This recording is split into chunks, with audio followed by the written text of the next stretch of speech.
Fajardo, stop invoking your right against self-incrimination. Nobody's asking you any incriminating questions here. Mr. Chair.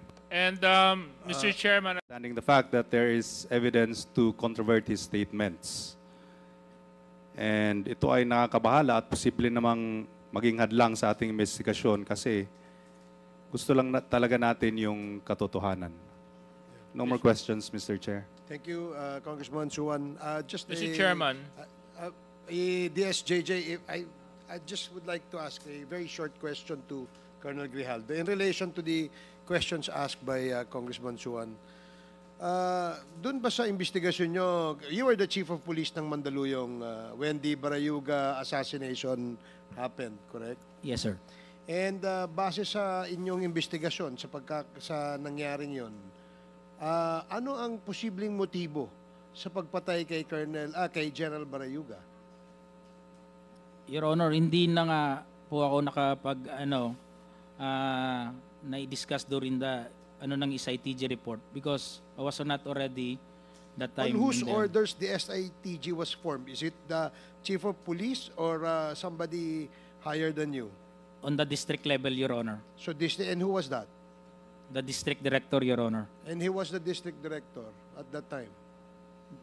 Just I could not remember the... Imposible naman, Colonel, hindi mo matandaan yung immediate superior mo. Just I'll check, Your Honor. Check. I'll give you 30 seconds. Please check. Yes, Your Honor. Check ko lang, Your Honor. Hindi naman kapani-paniwala na hindi mo matandaan kung sino yung superior mo. If you're trying to cover up for someone, do it in the most professional way, so to speak. I don't know if there is really a professional way to do that, but there is some semblance of cover-up.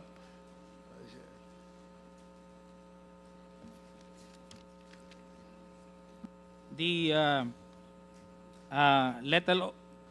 letter order number 1657, the subject matter is the composition of SITG regarding Wesley Barayuga. It was by the command of Police Brigadier General Almasan, Your Honor. General Almasan. Yes, Your Honor. Pagka sinabi bang district director which covers the area of Mandaluyong, ito ba ay part of the NCR? Yes, Your So, Honor. Pamarisan, Your Honor. Pasig, Marikina, Eastern po, sir. Yes, sir. So Yes, sir. Eastern. And that time, the Taguig. Eastern Police District Director was General Almasan, Your Honor. Almasan. Opo, Your Honor. Siya nag-order na mag-create ng SITG.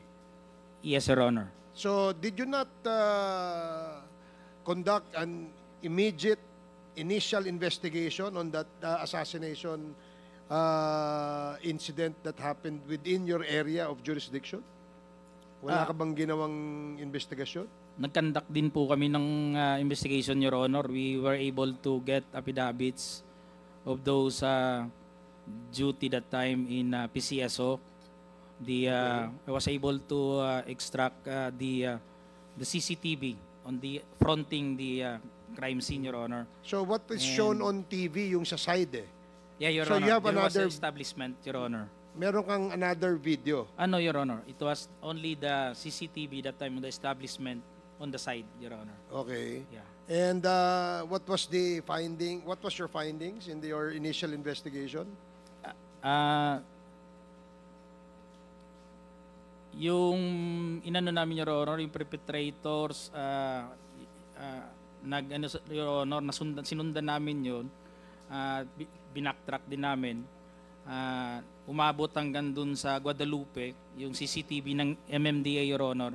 We have taken also CCTV from And, MMDA. What was the conclusion of your what were your findings? Anong findings nyo? Anong motibo sa pagpatay sa kanya? We were on the personal grudge, Your Honor, and work-related, Your Honor, that time na-establish namin. Then it was forwarded, Your Honor. It was taken by the SITG already in the Did you district put level. in your report that he was involved in the drugs or was he involved in the drugs watch list? Did you put that in your report? Just I could not remember, Your Honor, if it was put on record or on the investigation report done by the investigator or the IOC, Your Honor. Sige, I'll give the floor, yield the floor to Chairman. DSJJ first and then Congressman Adyong. Yes, DSJJ. Congressman Adyong, okay lang. This will be very short lang. Mr. Chairman, I just want to ask for clarification. Why are our two chairmen serving as resource persons to our discussions regarding Colonel Grijaldo? Is it because a certain incident happened? The both Chairman Abante and Chairman Dan Fernandez voluntarily volunteers to be a resource person with regards to the incident that happens allegedly as Hearing. To tell truth, but nothing but the truth. So help me God. Correct. Sinabi niyo po doon na hindi po kayo magsisinungaling at pawang katotohanan lamang po ang ibabahagi po ninyo doon sa hearing. Yes, Your Honor. Naalala niyo po ba ang sinumpaang salaysay na binasa ninyo doon sa hearing na yon? Yes, Your Honor. I will stand by my statement in the Senate under oath, Your Honor. And I would like to invoke my right for self-incrimination, Your Honor. Okay. Although that right is not absolute, Colonel Grijaldo, insofar as those statements were said under oath and minutes of the Senate are public documents. In fact, ang dami pong nakapanood nun. So, we will take your statement as what it is. Yes, Your Honor. Okay. Ngayon, ang nakakabahala po doon sa bahagi po ninyo, Colonel Grijaldo, ay naibahagi po ninyo doon sa statement ninyo na meron pong 2 miyembro ng mababang kapulungan ay di umano ay inudyok ka, kinausap ka, at para pang tinatakot ka na magsabi ng mga bagay tungkol sa issue ng EJK sa Pilipinas. Tama po ba yun? Your Honor, I would like to stand by my statement in the Senate under oath, Your Honor, and I would like to invoke my right for self-incrimination, Your Honor. Okay, but you have already stated your statement. So, Comsec, meron po ba tayong kopya nung affidavit ni Colonel Grijaldo?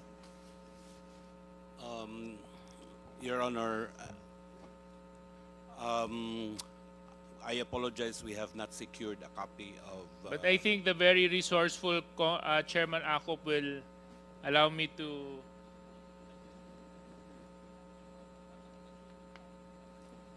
Thank you very much. So, anyway, Colonel Grijaldo, meron po akong kopya ng affidavit nyo. At ito naman po ay pinaninindigan po ninyo. Tama po? Yes, Your Honor. Okay. Maraming salamat. Dito po sa number 7 ng inyong sinumpang salaysay, sinabi po ninyo dito, when I entered the end room, I saw 2 lawyers of Colonel Garma standing inside the room.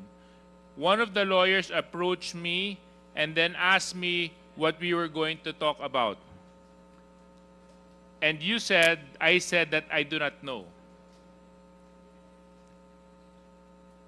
Number 8, after a while, Congressman Dan Fernandez entered the room and he asked me to sit beside him on the right side. Then Congressman Abante entered the room and sat on the far end chair on my right. One of the lawyers of Colonel Garma stood at my back. Your Honor, I would stand by my statement Okay, in the so Senate I would under understand. oath, Your Honor, and I invoke my right for self-incrimination, Your Honor. Point of order, Mr. Chairman. Point of order. Yeah, What is the point of I don't see any reason why our guest it keeps on invoking his right against self-incrimination when Deputy Speaker J.J. Suarez was not asking him anything incriminating. He was just merely reading a portion of his affidavit. So I don't like, Mr. Chair, that this committee, that our resource person may impress upon the public that we are here to corner him and to incriminate him. Please, tigilan mo yan. Hindi naman, Mr. Chair, it's not right to invoking self-incrimination when in fact DSJJ is not asking you any questions but merely reading his affidavit. Baka naman ng message na pinapakita, Mr. Chairman, sa publiko, inaanggulo natin siya dito. I'm sorry, Mr. Chair, but I have to manifest this. I think his invitation to the Senate was discussed about EJK and illegal drugs. And nowhere in his affidavit did he mention anything about illegal drugs and EJK. He did not share any inputs or his knowledge on illegal drugs. His participation in that Senate inquiry was merely to besmirch the reputation of some of the chairmen here. And as a result, attempting to degrade the integrity of the Quadcom. So please, I hate to admonish men in uniform. I have the highest respect for our policemen. But please, Colonel Grijaldo, stop invoking your right against self-incrimination. Nobody's asking you any incriminating questions here. Mr. Chair. And Mr. Chairman, along the line of Congressman Adjong, I don't think it's incriminating because number one, sinumpang salaysay niya po ito eh. Pirmado niya po ito eh. So how can he incriminate himself when he actually signed this affidavit? And this is a public document, Mr. Chair.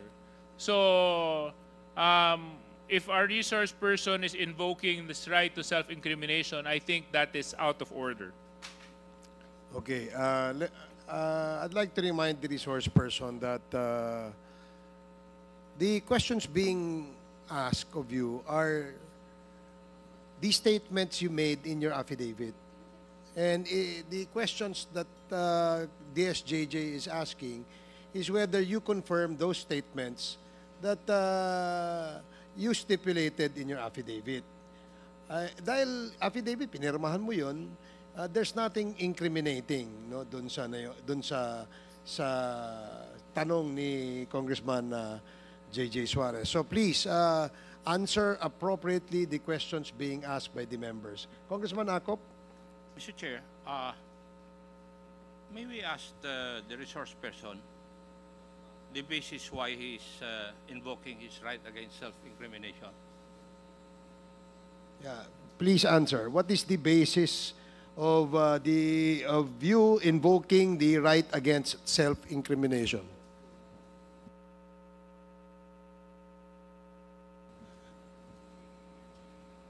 Police colonel ka, investigador ka dati. You know the basic rudiments of investigation.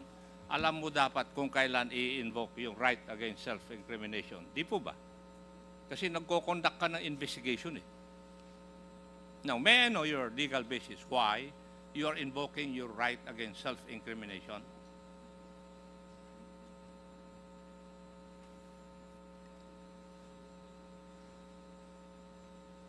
Mr. Chair, if he cannot provide any basis, I think I agree with the Honorable Adjong that he should not invoke that right. Thank you, Mr. Chair. Thank you. I share the sentiment of Congressman Acop. If indeed the resource person cannot explain to this committee why he is invoking his right against self-incriminations in reply or in response to the questions raised by DSJJ Suarez, then I would agree that the gentleman is out of order. And perhaps, do you have a lawyer with you, Colonel Grijaldo? Nandito, may abogado ka ba? Would you like? Wala po, Your Honor. Do you want us to provide you a lawyer? No, Your Honor. Because your lawyer or lawyers that we can provide you will assist you on telling you what your rights are in this committee hearing. So, gusto mo ba mag-provide kami ng abogado?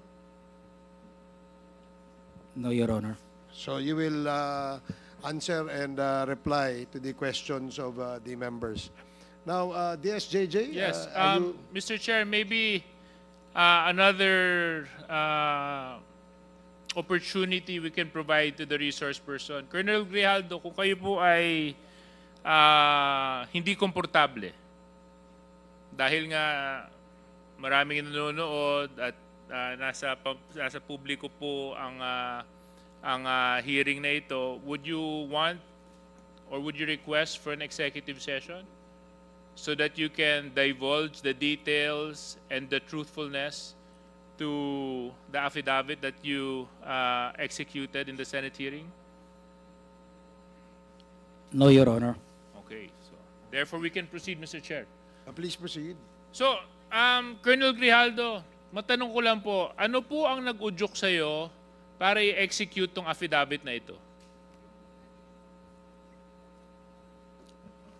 Just I have said, Your Honor, during my opening statement in the Senate, it was Tuesday. We have a hearing here on Tuesday, and we ended up on the Wednesday on the event of the Typhoon Christine. And as I have said, I go back to my home, and dinibdib ko po yung nangyari sa akin, Your Honor. And I never told this to my wife that time for 2 days. Until such time on the Friday, I was informed by the PIHAW that I'll be attending a Senate hearing. So, naisabi ko dun sa asawa ko, Your Honor. And nag-a-argue pa kami kasi ayaw niya. Ako kasi gusto ko na may sabi. And sabi ko, we have to go on a Sunday Mass, and we need wisdom for this para mabigyan din tayo ng lakas ng loob para ma-resolve natin sa tayo kasi tayo nag-aaway. Nagkakaproblema. Hindi na rin kami nag-aano nun eh. So on the Sunday, it was on the gospel. Sabi ko, pakinggan natin kung ano man yung masabi ng gospel sa atin that day. And it was a great enlightenment and a wisdom na binigay sa akin, Your Honor. The gospel said that it's not all about the crown, but it is about the cross. It is not about the honor,